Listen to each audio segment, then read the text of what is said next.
Human rights are universal, but they're not being realized for the children because the children are vulnerable. It's easy to sell them, to marry them off, to sentence them to a life of labor.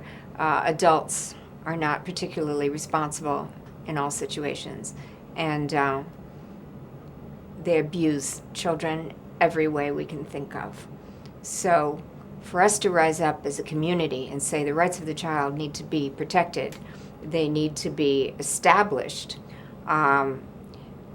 it's past time that we stand up and do this.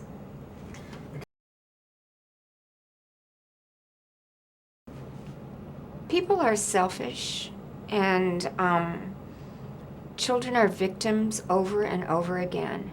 And this is why, although almost every nation signed on to, ratified the rights of the child, in fact, in practice, this is not being experienced by millions and millions of children around the world. And it's really incumbent upon us as adults to impress upon other adults the need to respect children and their rights. And I think a lot of it has to do with simply reteaching adults that, just because a child is small and vulnerable, you can do anything to that child. But it also requires something stronger, and that means every government, and all but 2 governments did sign on to it, must stand by each and every child. And we know that's not happening, but we must open our eyes a little wider, open our hearts, and become more active in shepherding the rights of the child right down to the level where it actually influences every family, every adult, and finally every child. The first place I went to with UNICEF was Nigeria, then Angola, then Darfur, and Darfur. And Darfur, then I've traveled now 11 times to the Darfur region in eastern Chad, not always with UNICEF, more often on my own. Twice to Central African Republic, once to Haiti with UNICEF. There are situations in some of the countries I've mentioned where we, as UNICEF, we can't say certain things just because we need access to the children. So I step aside, and just as an individual, Mia Farrow, I can say whatever I want, and I do.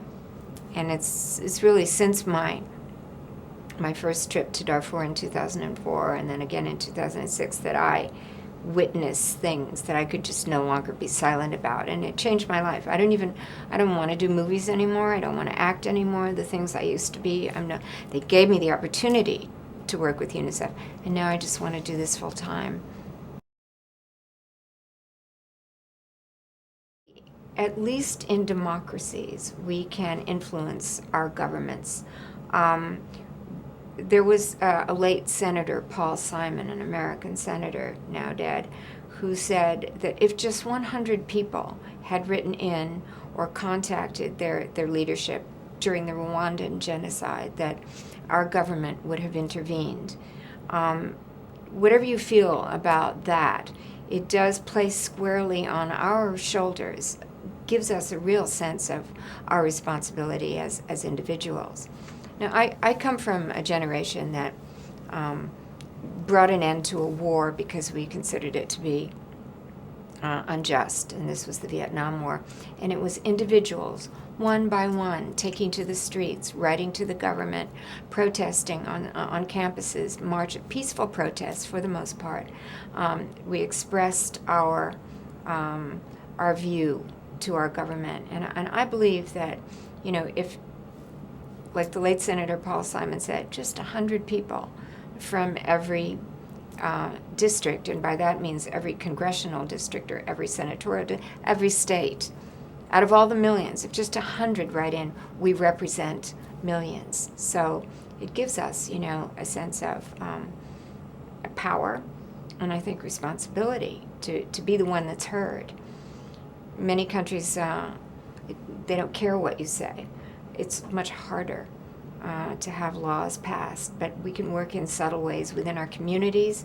Certainly, as a mother of 7 sons, I have 14 children, but 7 sons, my obligation to bring my children up in a way that we will resolve our conflicts peacefully.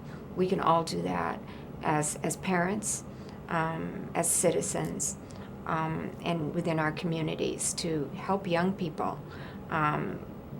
resolve their conflicts peacefully and pursue an avenue other than violence when we try to resolve just locally within our communities whatever conflict might arise.